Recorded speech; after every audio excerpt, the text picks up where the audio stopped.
Hi, good afternoon, everyone. Thank you for spending the day with us here at Palo Alto Networks. My name is Stefan Landie. I'm a consulting engineer for Palo Alto Networks in Asia Pacific on the advanced endpoint security. So if you're not aware of it, our company is named Palo Alto Networks, but we also do a little bit on the endpoint, actually more than just a little bit. The Traps product is our advanced endpoint security product. It's now in version 3.4, as you can see it here.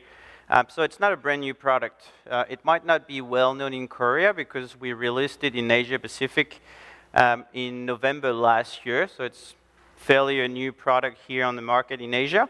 But we've been selling that product in the US and also in Europe for more than 2 years, 2.5 years now. Traps comes from the acquisition of a company called Cyvera that we made 4 years ago. And we did not acquire that company. We did not purchase that company because they had a large customer base, but because they had a product that we wanted. They had an approach to security that was the same as the one from Palo Alto Networks. So Traps is a prevention-oriented product, and it's not a detection product. So the reason why we went on the endpoint security market is because you can't stop everything at the network layer. You've heard that today. If the threat is coming from a USB stick, there's nothing you can do about it with a firewall, right? If you do not decrypt SSL traffic and you're getting infected through an encrypted session, then you can't go into the session, you can't see what the malware, you can't see the malware. So Wildfire, our threat intelligence cloud, actually shows the shortcomings of the antivirus solutions. So antivirus solutions are detection-based solutions, and what they do is every time there is a file, they look for the signature. If there is a signature for it, they say, hey, this is a malware. If there is no signature for it, they let the application run. Those are figures that are a little bit outdated because they're from last year. I will have the new one next month. But it doesn't really matter because the ratio is the same. So as of January this year, within our Wildfire cloud, which is our sandbox in the cloud in case you don't know that, we see in average, we saw in average 72 million files, unique samples every month. And out of those 72 million files, 5.3 were detected as malicious by Wildfire. And at the time Wildfire knew about those files, knew about those malicious files, 3.3 million were undetectable by the top 6 AV vendors. So even if you had a machine, a computer, that had Symantec, McAfee, Trend Micro, Kaspersky, and others installed, which is not realistic, right? You would have missed 62.5% of those samples, of those malware. So playing the cat and mouse game is not working because you've seen, you've heard, it's too easy to launch attacks today. It's too easy to build new samples, to repack, to rehash a malware, to make it unique again. So we needed something different. We needed an approach that was different, and that's why Palo Alto Networks acquired Cyvera. Does someone in the room knows the difference between an exploit and a malware? Some of you should know, at least the Palo Alto Networks employees. Those are two different threats. And actually, those are the two ways you can compromise an endpoint. A malware, everyone knows about it. But an exploit, it's a little bit more complicated. When the marketing talks about APTs, it most likely includes an exploit. An exploit is a data file, a content file. So that would be something that will be delivered in a PDF document, in a Word document, or let's say in a Flash player document. It is a weaponized document that is going to take advantage of security vulnerabilities into legit applications, where the malware is a self-contained executable, which is already coded, and basically as soon as you double click on it, it will launch the bad behavior and it will start to do what it was supposed to do. Every year we see millions of new malware. Every year now, or last year at least, for the first time we've seen more than 10,000 new vulnerabilities discovered into applications and OSs, which means that there are a lot more exploits. All right, let's give you an example of what an exploit does and how it works. As I said, the exploit is going to trigger the legit or utilize the vulnerabilities into a legit application. So you have a document here, a PDF document that has an exploit embedded into it. The circles around the application is a representation of the application. The circles around the document. The gaps in the circles are the vulnerabilities in that application. The vulnerability might be a known vulnerability, or it might be a zero-day vulnerability. The blue lines here represent the vendor patches that have been installed for that application. Now, if my document has the proper exploit embedded, then it will utilize multiple techniques to evade the application and to bypass the security on the endpoint. So in this example, you can see it utilizes 3 different techniques. The first one is a heap spread, that is a memory corruption technique. Then it uses return-oriented programming, ROP, to bypass Microsoft security features. And then it utilizes OS function to execute code. So in this specific example, if those 3 techniques are successful, then I almost have full control over that computer. And I can download more malware, I can exfiltrate data, I can deliver a ransomware and encrypt the disk. I can do whatever you want, whatever I want, and you'll see that during the video at the end. Now, when you've got traps installed and our exploit prevention capabilities, what we do is when you double click on that document and you open the document, we don't scan it. We are a non-scanning technology and we don't use signatures. The way we're going to prevent, and I'm not saying detect, but prevent this exploit from being successful is by injecting our exploit prevention modules into the application so that we protect the application from known vulnerabilities and also unknown vulnerabilities. And then when the exploit kicks in and tries to leverage the heap spray in that example, we are going to detect that technique and we're going to safely terminate the process so that the exploit is unsuccessful. If the exploit is unsuccessful, there is nothing you can do. You don't have remote access, you can't download more malware, and so on. And the good thing is there is no exploit that utilizes only one technique. It has to chain multiple techniques. In the previous slide, you saw that it was using 3 different techniques. It's enough to detect and stop one technique to prevent the exploit from being successful. And where the good part in the story is there is a finite number of techniques that an attacker can use to craft an exploit. And this number is around 20. So in this example, it uses 3 techniques. It's 3 out of 20. Our researchers from Cyvera, and they're now still working with us at Palo Alto Networks, what they've done is they've studied those exploits over the last 10 years. And they've discovered all those techniques that you can use to create an exploit. And they have created those exploit prevention modules. If I want to tell a good story, it's one of our first customers in Israel. They're running version 2.2 of Traps. And you saw we're running version 3.4 now. That version of Traps is 2 years old. And it stopped this year a zero-day exploit, an exploit that we've never seen before.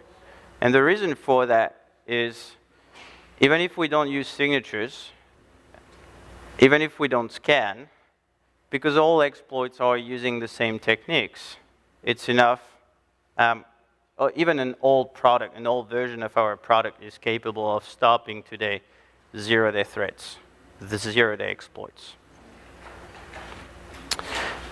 I'm now going to jump to the other part of Traps, which is our anti-malware capabilities. And the new features that we have in the version 3.4 of Traps. For us, a malware is going to be everything that executes in memory, everything that creates a process in memory. All executables, all portable executables, doesn't matter what the file extension is, as long as it is an executable, it's going to go through that workflow. So, giving you a little bit of details about what we have here. First, admin overrides. Basically, if you have already seen that application, if we already know what it is, we're going to apply the local verdict for it. So, if it has run before, we already know if it's good or if it's bad, and we allow it to run or we block it based on that. Obviously, there are some applications, and we've seen that this morning, like the BitTorrent application that was using, I don't remember how many gigs. If the admin wants to change the verdict and say, I don't want to see a BitTorrent application running on my network, then you can treat it as malware and everything. If it tries to execute, we will block it. So you can sort of whitelist or blacklist applications here. Then Trusted Publisher is a new feature that we have with version 3.4 of Traps. The goal here is to prevent us from stopping something that we've never seen before and something that is legit. Basically, you've got a Windows application or you've got your own application. We've never seen it before. And it's not because we haven't seen it before that we want to block it, right? So we haven't seen it before, but this application is signed by Microsoft, it's signed with your own SSL cert. And we trust you, we trust Microsoft. We actually trust 1,400 different software vendors. If it's signed by one of those, if your computer trusts that vendor, then it's going to run. If it's not trusted, then, or the application is not signed, it's going to go to our wildfire. So you've seen the numbers this morning, I think. It was over 1.5 billion samples in wildfire. So if this is the first time you run the application on your endpoint, we're going to query the wildfire cloud for it. We just send the hash. So it's a really small HTTPS request that goes to the cloud. We query for the hash, we got the result back in milliseconds, and the application will be allowed to run or blocked there if Wildfire knows it as malicious. And then the last, almost the last layer of protection that we have, this is something that we didn't have before. We had a problem when you were submitting a hash query and Wildfire didn't know about that software, didn't know about that application. It was sending an unknown verdict. And you had two options before for unknown verdicts. It was either you run it, or you prevent it from running and you wait for the Wildfire verdict, which is around 5 to 10 minutes.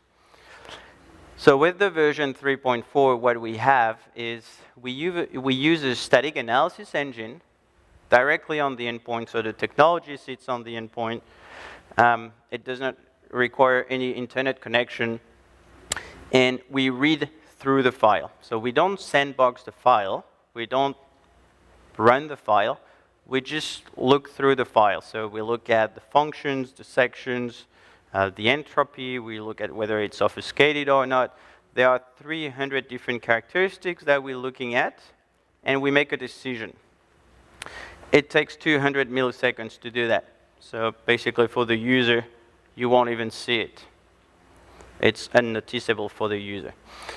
And the good thing is we use that computer power to work on our static analysis model.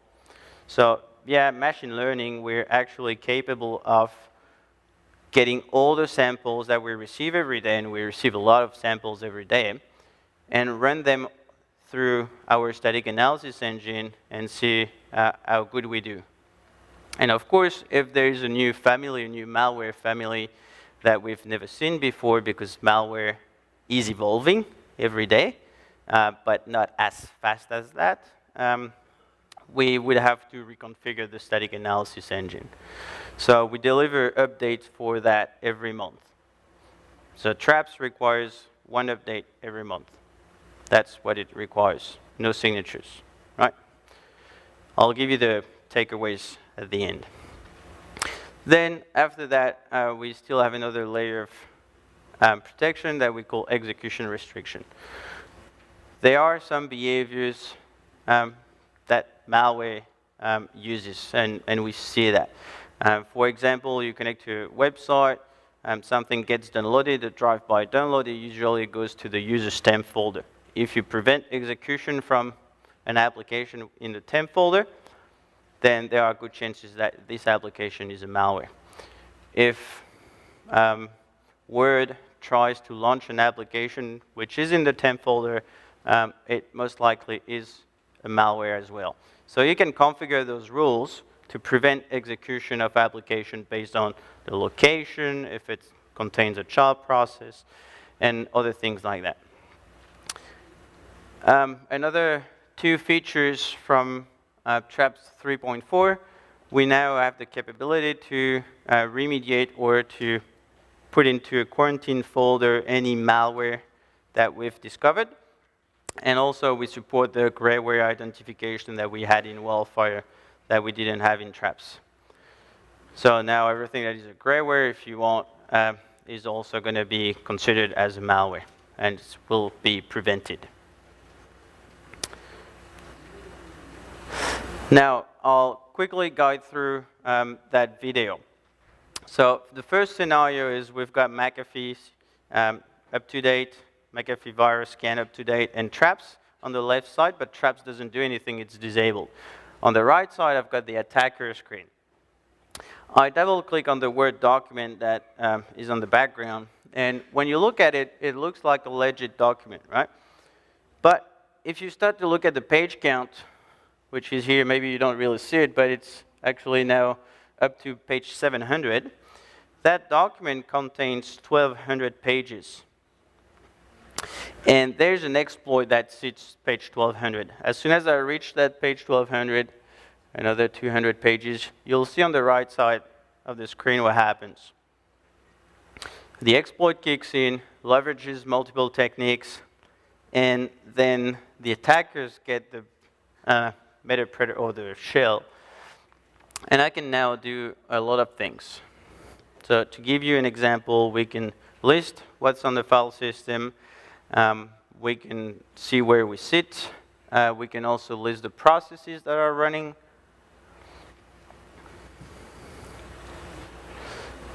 And take a screenshot, right? So I took a screenshot. I'm not sending any other file, so it's just embedded in the framework that I use in Metasploit.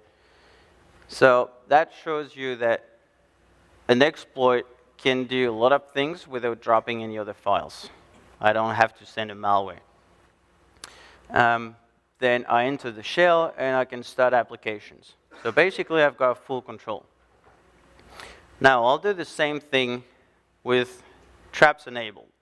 So same scenario, McAfee is there, it scans the file, it doesn't see anything, it executes it, and now Traps is injected into Word, the Word application that is used to open that document. And it doesn't do anything because we're not scanning, right? We're non-scanning technology.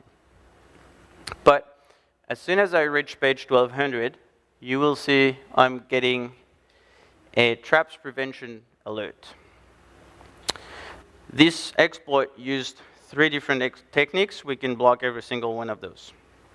Now, going to the malware capabilities.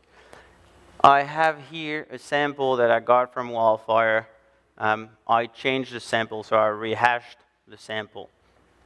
I double click on it. McAfee scans it, doesn't see anything, but you can see it is running in memory.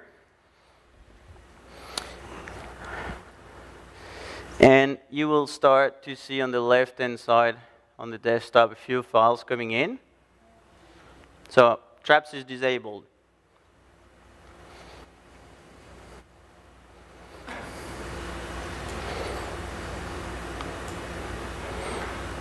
All right, you start to see the files coming in. And there will be a pause on in the video in a few seconds. So basically, this is a ransomware. So this is a Tor variant of the ransomware. And now, you can see McAfee sees something. And if you look at the path, it's in the temp folder. So it downloads something else. That malware downloads something else. And McAfee is able to detect that. But you will see in a few extra seconds. So if you look at the CPU, it's 100% because it's encrypting all the disk. You will see another McAfee alert. I guess what I want to tell you here is detection is never going to work. You can see here McAfee detects something, but at the end of the day, the computer here is going to get encrypted. It's already in the process of getting encrypted. So I wasn't able to stop the first execution or the first executable. It has downloaded something else. McAfee picked it up, but it's not enough. The disk is encrypted. And you can see it has been encrypted, the disk, in 1 minute and 45 seconds. So detection is not working. We have to move to something that is more efficient. And that's prevention. So now, same scenario, I've restored the VM. McAfee is still there. And now traps is enabled. So I'm going to click on the same executable here again. And I'll go through the workflow that I explained for every single executable. I'm going to query Wildfire for it, and I'll post the video here. It comes back with an unknown verdict because we've never seen it before. I rehashed the file, right? So now I use static analysis, and you can see here it says static analysis picked it up because even if we rehash the file, basically it doesn't change the behavior of the file, it doesn't change the functions, the sections within the file. So Traps static analysis engine is able to go through that file, see what it will do, and prevent it from running. And because we prevent it, it never goes into memory, right? And it never does anything. So that's pure prevention. Two slides left. I'm going to be able to give you a few minutes back. The key benefits of using traps. As I said multiple times, we don't use signatures, and we're non-scanning technology. So we're a really lightweight engine. It's not one of the antivirus solutions that are using 200 megs of RAM, 300 megs of RAM, 5% of CPU. Actually, we barely use RAM and CPU. We're capable of preventing execution of known and unknown malware, known and unknown exploits. The good thing is, by preventing exploits, we allow you to get more time to patch applications. We're not saying that because we prevent exploits, you don't have to patch your applications. But actually, you will be able to get more time to do that, more qualification to make sure that the patch is not breaking any of your business applications.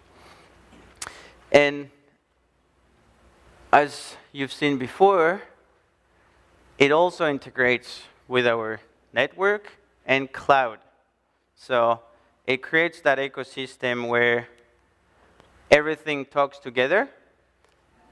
If we see something on the firewall, it goes to wildfire. We detect it as malware. If you try to run it on the endpoint, we already know it's malware, so it's not going to run on the endpoint. The same thing works the other way around. If Traps discovers something that is malicious, something that we've never seen before, it's going to get uploaded to the cloud. Wildfire will say it's malware, and in 5 minutes, it will create the signatures, the anti-malware signature, DNS signature, URL signatures, so that next time we stop it at the perimeter. It's never going to even reach the endpoint. So that is my last slide. I'll thank you all for staying with it that long, and hopefully you've learned a lot of things today. Thank you very much.